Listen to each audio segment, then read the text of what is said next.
Hey guys, alright? Welcome everyone. On a desert island somewhere on this large planet, we see a woman lying on the beach with a life jacket on. The young woman's name is Jen. She was unconscious, and when she regains consciousness, she notices that Brad, her friend, is unconscious. She runs to him and upon turning him over, sees a piece of coral embedded in his stomach. Barely alive, Jen, terrified, screams for help, but there's no response. She takes off her backpack and life vest, and then drags Brad further away from the water. Jen then removes the coral from her friend's belly and uses her scarf to press against the wound. She then ventures into the nearby woods, finds a coconut, opens it with a rock, and hurriedly returns to Brad, pouring the coconut water into his mouth, only to find that he has already died. Holding his face, she calls for him, but her friend is gone, leaving her devastated. The island where Jen and Brad are stranded has a small strip of beach surrounded by dense forest. Jen, in grief, walks around the island, completing a circle and returning to Brad's body. She then enters the jungle, reaching a clearing where she sees a bag hanging from a tree and a red cooler. Excited, she calls out again, hoping to see someone, but no one answers. Jen examines the bag's contents and, seeing a medicine with a date of 1994, realizes that whoever was there before her was long ago. In the cooler, she finds some bottles of Coca-Cola, but soon leaves it behind, moving on to find a thermos and a small metal box. Inside the box, she finds a deck of cards, a pack of matches, and other items. She also discovers an abandoned tent covering a backpack containing an old Game Boy, a car radio, a book, and a teddy bear. When Jen returns to the beach, she hears a sound from a hollow tree and investigates, finding it's a tropical bird. She gathers some leaves to cover Brad and, looking around, sees nothing but sand and ocean. That night, there's heavy rain, and she seeks shelter under some leaves, using a jacket for cover. The next morning, she catches some small fish stranded on the beach. Picking them up, she sees a dead shark, split in half, with deep marks on its body. Jen stares at the sea, wondering what could have caused such wounds. She tries to clean the fish using a flat stone as a knife. It's a difficult task, but she eventually gives up and returns to the cooler, sitting down with her belongings.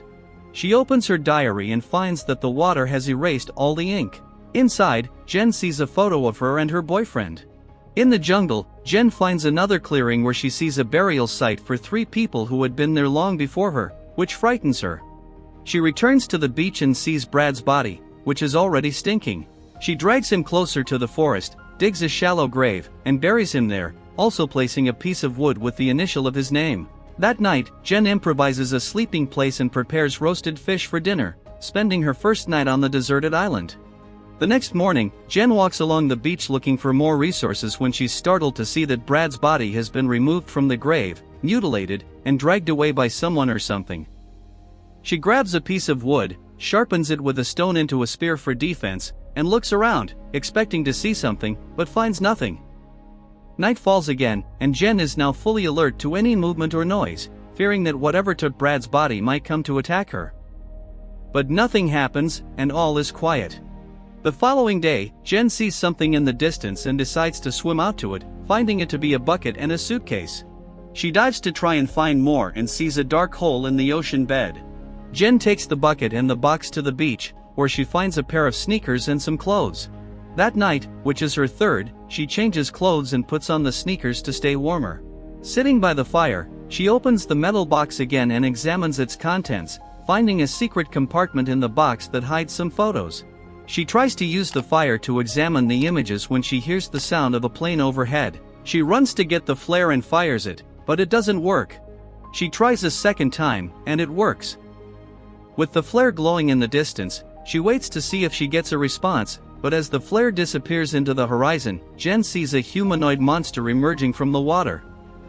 Frightened, she runs back to where she was sitting, grabs her wooden weapon, and runs into the jungle. She finds a place to hide, listening to rustling leaves and approaching footsteps. She stays hidden until she eventually hears the monster leave. The next day, Jen runs back to the beach. She looks again at the 4 photos she was examining the night before, and discovers they are of a family. The last photo shows a woman holding a bag near the tree Jen found earlier. In the photo, Jen can see 2 shining dots in the distance. She contemplates what to do, empties the suitcase, puts her and Brad's life jackets inside, and tries to use it as a raft. She takes this makeshift raft to the ocean and tries to get on it, but despite several attempts, the suitcase raft can't support her weight. So, she throws the life jackets and the suitcase back to the beach. That night, Jen uses the hollow tree as her sleeping place, keeping her weapon close in case the monster returns. At some point during the night, Jen is sleeping inside the trunk when she hears the monster arrive. She tries to stay quiet as the beast approaches and rolls the trunk with Jen inside, but she makes no noise. Luckily, the terror doesn't last long, and it ends with the thing going away. The next morning, a frightened Jen comes out of the trunk and manages to catch a small shark using some little fish as bait. She then uses the shark as bait for the monster. That night, which is already the 5th, while hiding in a place where the hanging shark is within her line of sight, she watches, hoping the monster will just take the shark and go away without wanting to go after her. Jen closes her eyes for a short time at some point, and when she opens them, the shark has already disappeared. The next morning, Jen examines the worn ropes and, while sharpening her weapon, sees something in the distance. It's a body floating in the water. She goes up to the body and discovers it's a man cut in half with a mutilated face. Jen then hangs the body in the same way she did with the shark. On the 6th night, Jen is sitting in her hiding place, watching the monster knock down the body and take it to the ocean. She hears the sound of an airplane engine but is still contemplating what to do when she sees the monster's feet nearby. But she manages to stay quiet until the monster moves away. The next morning, Jen prepares a tarp to improvise a high net in the trees, believing that she will be able to rest without being seen by the creature. Later that 7th night, the weather seems to turn, and it thunders a lot. She hears the monster nearby and looks for it, where during a lightning flash, she sees the creature, which unfortunately also sees her there. She quickly lies down in the net, and when the monster approaches, she almost hyperventilates. The monster pulls the net, and Jen falls to the ground but manages to escape the beast. She grabs her weapon, runs to the beach, and continues running desperately. The monster jumps out of the water almost grabbing Jen, but she is faster, and the creature returns to the water, attacking again. This time, it stands up in front of Jen, who attacks it with her weapon. The monster throws her away, but before she can get up, the monster kicks her into the water. Jen looks for the beast, but it has disappeared. Now, injured and scared, she returns to the jungle and takes refuge on top of a tree to try to recover. In the morning, the girl goes down to the beach and washes her wounds from the fight with the monster. Then, Jen changes clothes and is surprised to see an inflatable raft with a tent slowly approaching the island on the horizon. Not believing what she sees, she swims towards the raft and finds 2 other survivors from the shipwreck, her boyfriend Lucas Griffin and her friend Mia Reed. When they reach the beach, Jen can hardly believe her luck and immediately throws herself into her boyfriend's arms. Lucas reassures her, saying that now everything will be alright. After a while, the girl prepares breakfast for Lucas and Mia and pleases them with a 20-year-old soda. They admire the beauty of the island, but Jen warns about the danger lurking beneath the waters. Lucas asks the girl to calm down and affectionately calls her dear. She tells her friends about the sea monster and the black hole in the ocean floor, where it drags its victims. Seeing that her closest people don't believe her, Jen talks about Zach, whose mutilated body was eaten by the monster. Hearing the name of their friend, Lucas and Mia exchange embarrassed glances. Jen vividly describes all the horror she experienced those days and shows a photo of the deceased family that reveals the shining eyes of the monster. Despite all her arguments, Lucas and Mia remain skeptical. Although Mia believes there are graves on the island of the family that lived here, she wonders who buried them. They suggest that Jen calm down and wait for Brad or anyone else to arrive on the shore. After all, the current takes everyone to this island. Jen tells Mia that Brad, who was her boyfriend, didn't survive the shipwreck, and the monster dragged his body underwater. Mia walks away from her friends in tears, trying to comprehend her loss. After some time, the friends are alone on the beach. Mia stares blankly at the calm surface of the water and tells her friend how scared she was to be in the middle of the vast ocean. She counted each of her days as if they were her last, thinking and going crazy with the silence on the raft. Jen is sure that it is better to risk it on the raft in the ocean than to end up here, devoured by the monster, but her friend disagrees. Lucas also had difficult moments in the last few days and is in no rush to return to the water. However, Jen intends to leave the island before nightfall. She suggests sailing west, because that is the direction the planes fly, so there might be people living there. After that, she asks the young man to give her a pocket knife, in order to get as much food as possible before leaving. When opening the pocket knife, the girl finds traces of red liquid on it. She realizes that something terrible happened on the raft and that Lucas and Mia are hiding the truth from her. After gathering food alone for the week, Jen returns to her friends, who are strangely faltering in the scene. They inform her that they are too exhausted to swim again. They think that any scary monster that lives on the island should not be more dangerous than floating on a raft in the open ocean. Instead, they suggest building a fire on the beach and waiting for the planes to appear, but Jen maintains her position.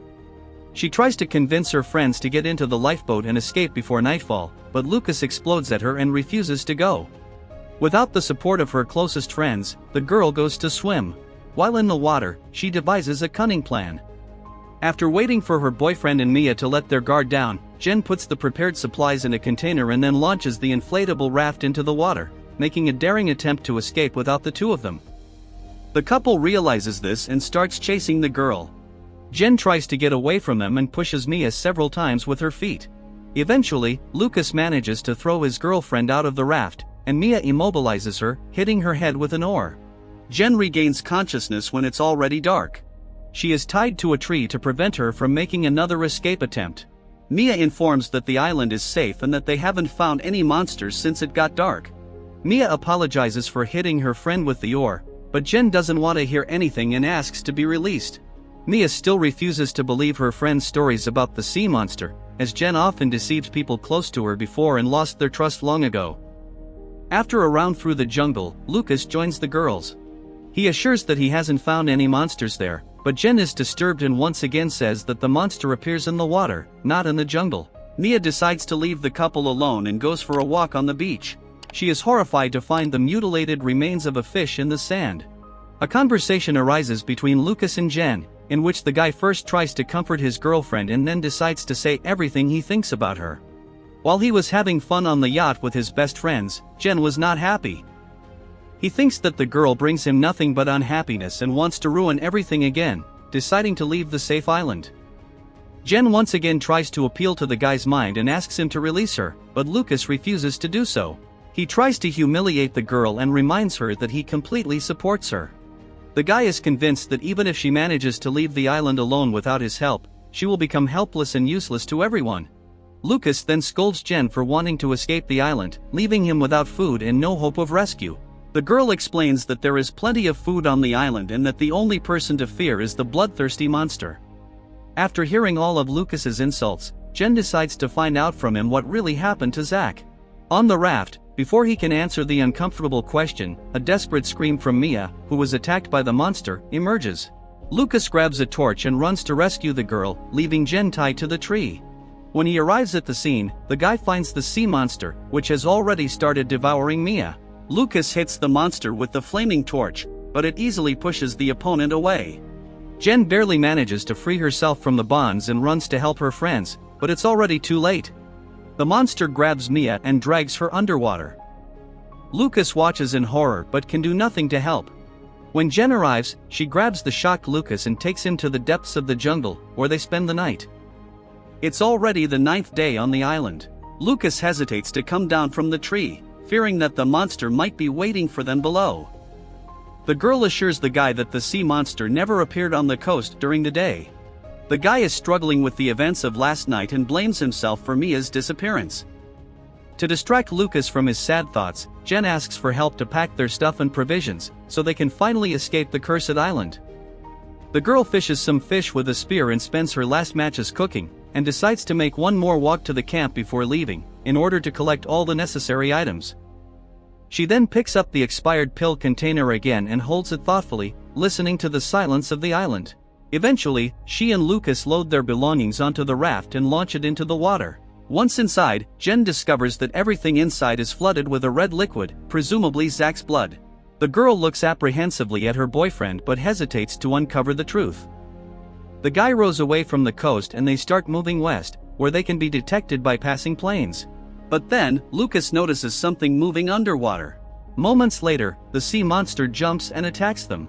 Lucas and Jen barricade themselves inside the raft, but the monster continues attacking from all sides.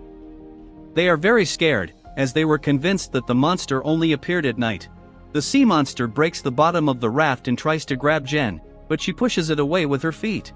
Lucas shoots several times at the monster's head with his flare gun and pushes it into the water with a spear. Water starts coming in through the hole in the bottom of the raft. There's a brief silence, after which the sea monster drags Jen underwater in broad daylight. The creature looks like a giant mix of a shark and a humanoid. It drags Jen slowly towards a black hole on the ocean floor, but the girl, overcoming her terror, remembers the pocket knife. Jen wounds the monster with it, and it swims away from her, bleeding black fluid. Suddenly, the sea monster's attention is drawn to Lucas, who dives into the water to save his girlfriend. The monster quickly swims up to the guy and grabs him. Lucas tries to defend himself with his spear, but the monster drags him to the black hole. Powerless, Jen can do nothing to help. She emerges from the water and screams in despair. With no choice, she has to return to the island, where the torn raft is carried by the current. The girl struggles to light a fire and leaves a last message in her diary. In it, she recounts what happened on the island and shares her experiences with the monster. She hopes the message will help all the shipwreck survivors who may be cast ashore after her, in case she can't handle the creature alone. Jen decides to confront the sea monster and starts preparing for the final battle. She sharpens tree branches and unearths bones from graves to make sharper weapons. At night, the monster goes out to hunt again. Jen lures it into a circle of dry sticks and grass, and then sets it on fire. The monster looks confused, trying to find a way out of the trap. Taking advantage of the moment, the girl comes out from behind cover and attacks first with her spear.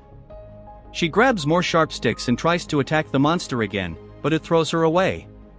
Jen doesn't give up and keeps attacking the monster desperately, trying to stick as many spears as possible into its recent wound.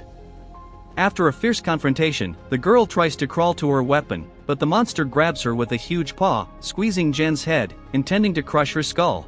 Despite the desperate situation, the girl manages to pull out a small piece of wood and pierces the chest of the sea monster several times with it.